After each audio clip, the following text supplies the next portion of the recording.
All right, Rachel. First of all, I love your story. I know your story, so it's going to be weird that I have to now ask you to retell your story. But what I want to start off with is your accidental franchise story. How did you accidentally fall into franchising? Give me the backdrop on who you are and how you got to this place. Yeah, I mean, franchising wasn't something that when I opened to you that I thought I was going to do. I came into a position where, I had, something not planned for happen to me where my business documents were taken and a competitor started, right down the road. And so I was just kind of thinking, I think as a business owner, you kind of want that control, right? Where you're just like not wanting everybody to have your documents. You built this baby from the ground up. But for me, I was thinking, it kind of turned on a light in my head of like, why not allow other people to have, a franchise, be a franchisee and have that opportunity to open up their own new location. And there's only one of me. And so that was also another component of that is, if I could clone myself at 300 locations, I would. But that's just impossible. And so I think as a CEO of a corporation, you have to realize like I could touch more people and have more impact if I can just get the right owners in here to be able to have a new location. So we can touch more lives and help more people on their journey. So if anyone were to read reviews on the business, they're going to see a consistency of like transformation, like deep reaction to what you've been able to do to their lives. How are you going to protect that in the way that you're going to evaluate franchisees coming in? How do you make sure that that same love and care for their customers is going to exist when you bring someone else in? Like, how are you preparing for that? It's definitely finding the right owners. I mean, we're looking for quality over quantity. And so for me, it's making sure if we get the right owners, we train them and we train them at the heart and the mission of, having that new location. And I think that's the trickle down where you can have a really good owner and they start with potentially one location and then they're following the direction of the ship. They don't want to start their own ship. They just want to follow in the direction that we've created. And then they have multiple units, multiple locations. And so for me, it's making sure that from the get-go that we're getting these right owners. And it's kind of a ground up. We're not out of the 2.1, potentially we'll be looking at acquiring other med spas, but right now we're looking at trying to find people that want to have a de novo, want to start something from the ground up with us and just go in that direction. I think that's really important.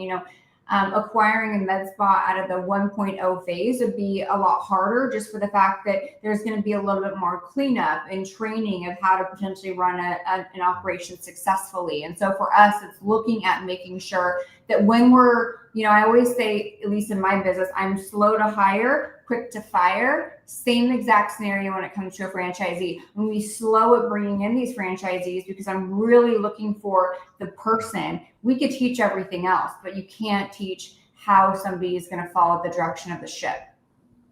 So what I hear out of that is protect the house, protect the culture is going to be essential to who you let in.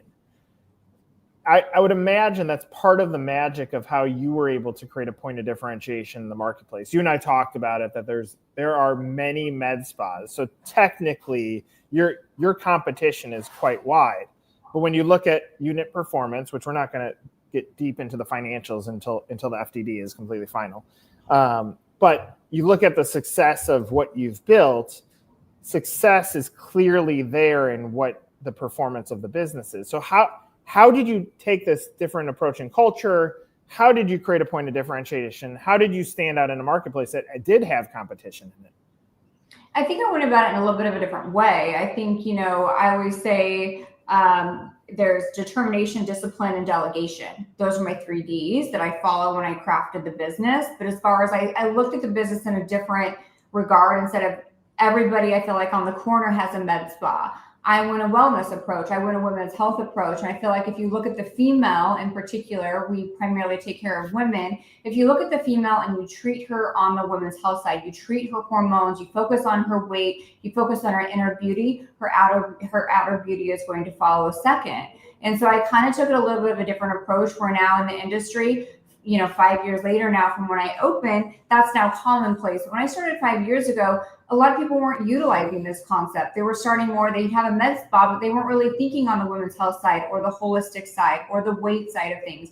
I've been doing that for several years. And so I was ahead of the game as far as our slogan is where wellness meets beauty. I always focused on the inner beauty, knowing that I could just internally market those patients without having to go out and look for patients and use marketing dollars. I could look internally at my own patient demographic and then target them for our med spa services. It was just very easy to do. So, that's essentially how I differentiated myself quickly. But then I also made sure I had a really good team around me right out of the gate, with helping me to be successful between, if I'm not, for example, my accounting team, I'm not a bookkeeper, I'm not a CPA, I'm not an accountant, so I'm not going to take that on. I made sure I got the team around me that was going to take that on and help me with the consulting piece and making sure that I'm following the rules. And so, there was things that were not in my wheelhouse, and I made sure I had a really good team around me that would help me to propel me to that next level a lot quicker. Yeah, I mean, as an outsider looking at the business, I think the big statement that you just made is you took an inside out approach, and that's level one. We'll get into the business operation in a second. But I think most, if not all med spas take an outside in approach, and maybe they get to in, but they almost focus on everything on the outside. It doesn't solve the core challenges that a female is going through. That's my perception. And so that approach, whether you're a franchise or not, I think helped you create such like stickiness with your customer base and with your staff, because it was a different way of looking at how do you sell a service or product that's going to cost money to a population. So my question is, why do you think even today, I know that you said like you're first to market and their competitors are following, but I don't even think the competition even understands what it means to understand a female from the inside out. I think they still index on outside in. Why do you think that is? Because it's a transactional relationship. It's an easy answer. I think people are focused on the transaction. I'm focused on relationships, and that's what this business is built on.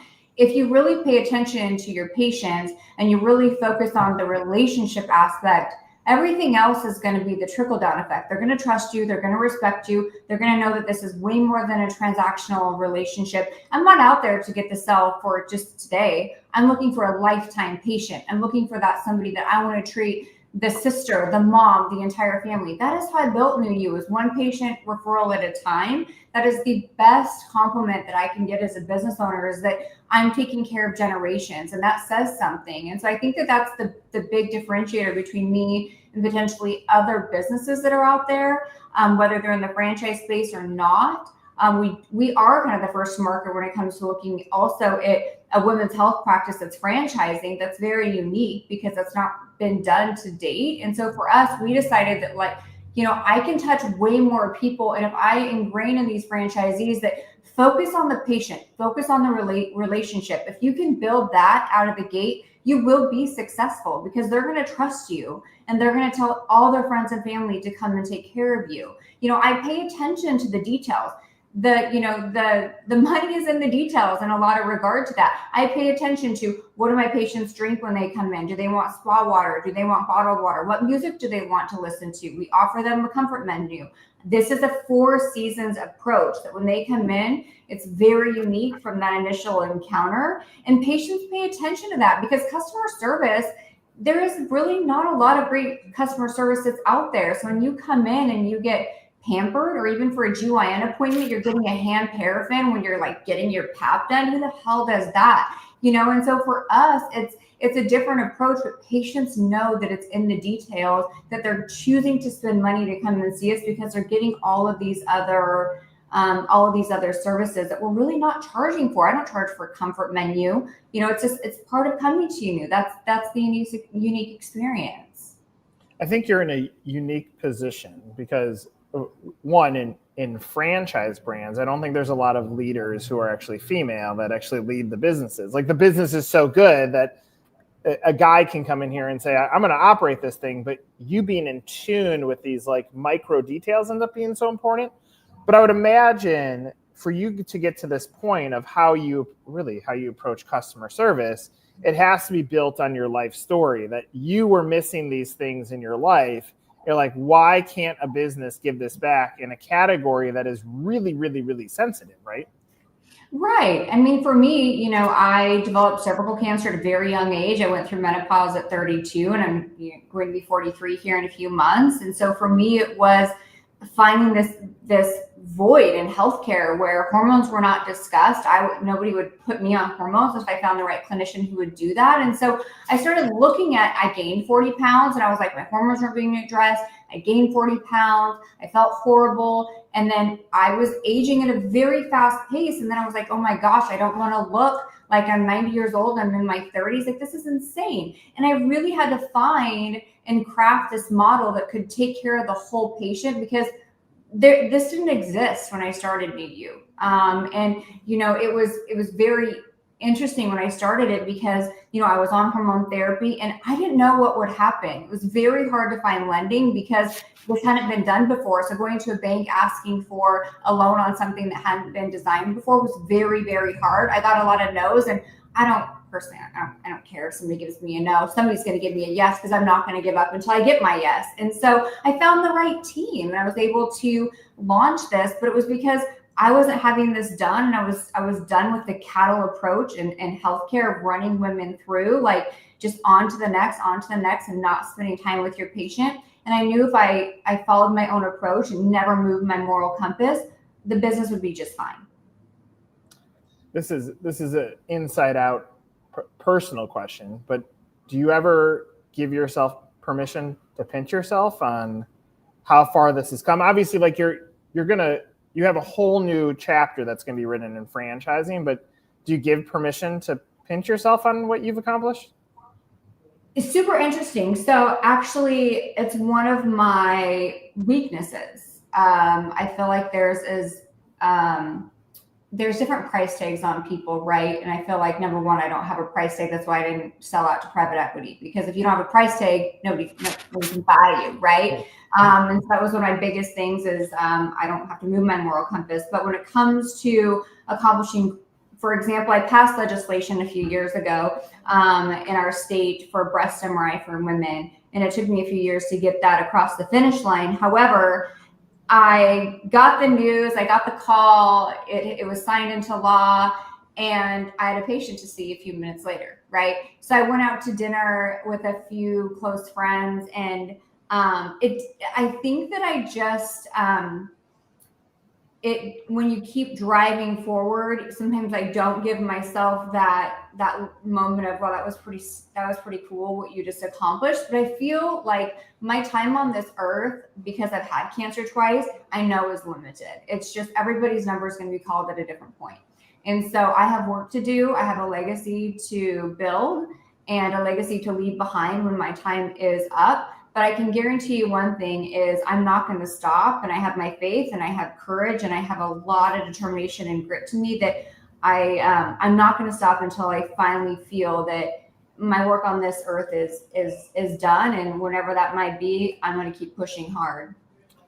I'm glad you gave that answer, because when we've pooled franchisees after they've made a decision to buy, we say, well, what pushed you over the edge? There's a primary and a secondary. And primary is culture, and secondary is the business model.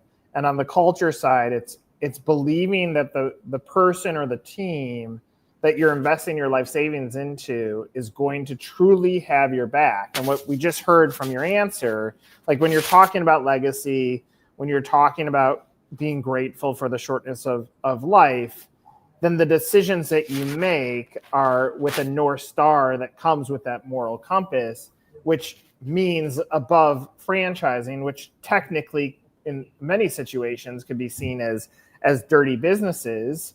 We're establishing to a buyer, like you're buying from Rachel. Like, you're not, yes, NewU exists. Yes, there's going to be a business model, but you're buying because Rachel's North Star has built it to this point, and she's ready to share what she's built with you.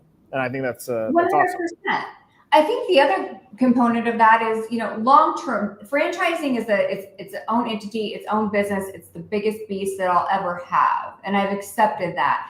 But that is also part of that strategy of I do not want to be an operator as much as I want to be an owner. And I think that is the biggest thing that needs to differentiate myself is that, I have been seeing patients. I can see that aspect of it, but my long-term approach is to be focused on these franchisees and building this out and focusing more on being the owner, less of the operator. And that is why we've systematized this business since we opened, knowing that if people have the playbook, if people know what they're doing, if we have an incredible manual that also can guide them beautifully, then they're going to be able to execute very nicely. Yeah. And a lot of med spas haven't done that. They haven't systematized. It's the Wild West out there. If you go to social media, it's like, holy cow, what's the latest trend? And so for me, it's all on SOPs and operations. And I don't take credit for that. That is not, I call it the Swiss cheese approach we do in our business. If it gets to me, well, the buck stops with me. Now it's come to me now that we have to address it. But there should be so many systems and policies and procedures in place that I'm the final solution. If there's a problem, it's now come down to me, well, then I'm going to be fixing it. But if there's all these other layers in the business and you systematize it, then there should be few and far between that I'm catching. Right. And so I have a team that does that for me because, like I said, I love to delegate. I don't like to do things that I just don't have a passion for. I don't have a passion for SOPs. Somebody else in my business does.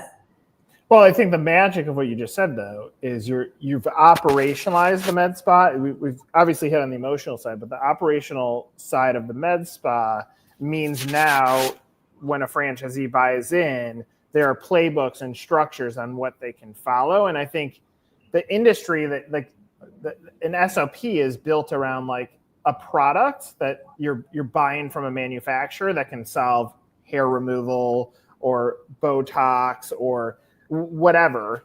And so most in the industry have leaned into, we bought this tool and that's the SOP. And you said, no, let's build a process underneath it. It's the inside out approach where, again, and to oversimplify, I don't think forget about med spa. I don't think a lot of businesses even approach it that way. I think your approach is tremendous. And on that front, like, I think that's going to be the magic on the franchise side. And if that's the governor even of how you qualify franchisees, every franchisor qualifies outside in, meaning how much cash do you have and how fast are you going to grow? And I think if you go the reverse, which a lot of people don't do, is let's look at your grit and hustle. Let's look at your moral compass. Let's look at what your dreams and aspirations are and see if we can even align to this. And all that's going to be currency for the right people in here. And so it's going to almost change the profile of who can come in with the inside out approach. It's very interesting. So we haven't really done any marketing. I mean, we're just out of the gate, right? So we have 2 potential franchisees that just know who I am. One, I've never met her before, but we've had conversations now that she's reached out for an inquiry, but she's made it very clear. She's like, I just want to be part of this brand. This brand is so incredible. I don't want my own ship. I want to follow and just keep recreating this. They're serial business owners. They know the business side, but once again, it's falling back. I'm looking for the person. And as long as you get the right people, and that's the same thing as when we hire our team here. Like when we have open positions, like I'll put people on the bench as far as like, we're always hiring. I'm benching a lot of people and I might move them up to the major leagues at some point to join us on our team.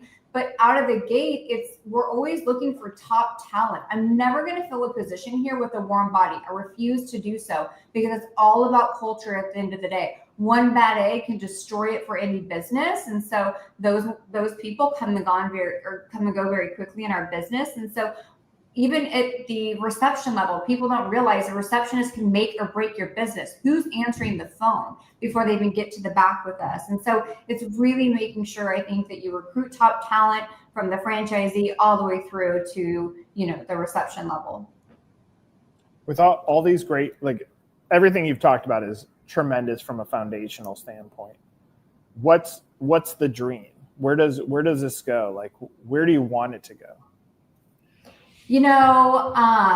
I have really, really big dreams as far as a 5-year plan. I only look at life in 5-year increments because otherwise it's just too cloudy for me. I'm a visionary. I like to look ahead. I believe the universe will move how it needs to move based on how I'm thinking, what I'm putting out there. So I definitely believe in those things. Once again, I really think it falls back on getting the right franchisees and seeing what can come of it. I know that some of the biggest competitors in the med spa space, and I think that our approach is unique and different.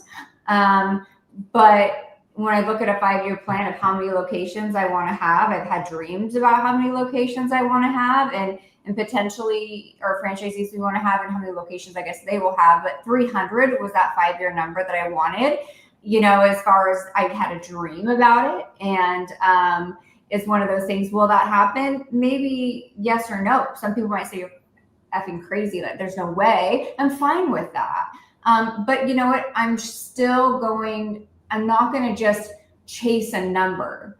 I'm chasing a person. And I think that is the biggest thing that this falls back on. And whatever that falls in 5 years, I know I've done it the right way. And like I said, in business for 5 years, I just don't move my moral compass. As long as I can go to sleep at night and I have my integrity, I know I've ran this business ethically and morally sound, then we're going to get the right people. I think, and again, if you can hold on to what you've done before franchising, like things that we've talked about, hire slow, fire fast, protect inside out, protect the culture, don't let toxic get into the system, like all of these things that you've built a tremendous business up here. If you can hold on to those in franchising, like whether it's 300 or it's 3, like the reality is you do that same model here, like you're going to build tremendous success because you're going to get people in who listen to you because you are the expert and say, how can I, like the candidate that came in and said, I just want to be a part of this club. You're going to build something that is super, super, super valuable. And so anyway, I'm very excited about where that will go. On that same front, talk about dream. What keeps you up at night right now? Well, there's a few things that keep me up at night, but staffing is one thing that always keeps me up at night. I internally am different potentially from a lot of people that want the control over their staff. I am all about personal staff growth. And so what keeps me up at night is we will meet with all of our team by the end of the year. And for us, it's really looking at like, where do you want to go? I want people to travel from all over the country because my nurse injector's here, not because Rachel's here to inject you. It's trying to build them out. And so for me, staffing is one of those things that I always think about. I always think about culture and I try to know my staff's love language, what makes them feel fulfilled, and making sure we're doing those little things. And, as we get, we have this growth and we're in a lot bigger space right now. We're way more separated from each other, but I always fall back on making sure that, my staff is taken care of, that their needs are met, that their growth is met, that we're hiring the right people, looking for top talent. So that's kind of what wakes me up in the middle of the night, and if I get these wild ideas in the middle of the night and I'll just like jot them down or, just to kind of remind myself in the morning. But, that's kind of one of those things that I think always kind of keeps you up, is making sure that your team is taken care of. Well, it's not a secret in business, but when you take care of your team, they take care of your client. And when they take care of your client spends more money. And so like that's just good business. And yes, it starts with like taking care of people, but it's almost like good gets good. And so I love that. Like that is a truth. That's another great foundation. And again, like, not to sound like a broken record, but I think the work that you've put in to build up a foundation that came from the challenges and the fuel that you had to create from your life story have now positioned this, that if I'm a franchise buyer, yes, I'm going to look at what it costs to get in. Yes, I'm going to look at how much I can potentially make, but I'm also going to look at the depth of the founder, and will this founder absolutely have my back in the structure? And clearly you've showcased that on our discussion. What I want to close at is just final words. If there is a candidate that is watching this right now, what do you want them to know about New You? I think the biggest thing is, like you said, like where wellness meets beauty, we are looking for the right franchisee that's looking for just taking care of the entire patient. I think a lot of people are tired of the medical community. They're tired of that runaround of how they're treating patients. And so from us, whether it's a business perspective or from a profitability of where they can go, to just looking at that bridge of caring for patients and knowing that the profit's going to follow if you just do the right thing. So for us, it's, we have an inquiry form on our New Women's Clinic website where they can actually go in there and put their information in and put some of their financials in. But also kind of, we have questions and they're like, why do you want to be part of New You? And helping us kind of, go through that process with them and then bringing them in for these private conversations to see, is this really the right person that's a good fit for us? And if it's not, then that's not somebody that we're willing to wager on. It's just too important. And so I think that, if it's somebody who, wants to be part of something really, really special, that wants to make a big difference wherever they may be at, this is absolutely the right choice. This isn't a watered down med spa. This is very much a caring for the whole patient, looking at a premier Four Seasons approach with, a relationship at stake. I'm going to add one other element because I saw it with my own eyes. And I'm trying to create a visual for anybody that might be watching this. From an outside, you can see there's a lot of great things happening. You can listen to a conversation like this. It's almost like you look at a resort in Mexico and you're like, it's pretty. It looks like it's on the beach, but the pictures just don't do it justice. And you walk in and you're like, holy cow, I'm really at a retreat. Like, I'm going to de-stress. That's the feeling that you get when you walk into the building that you built and the culture that you built, and you can see it and you can feel just the good juju that's in there. And so to someone that's looking at the space, I think getting to see your unit is going to be essential to them being able to see comparable apples to apples if they're looking at another business, just how special and meticulous you've been on the details to build something awesome. So, Rachel, I'm grateful that you gave me some of your time and told some of your story. Thanks for doing this. Hey, thank you so much for having me. I really appreciate it. For Rachel, I'm Nick. This was another episode of Meet the Franchise. Take care.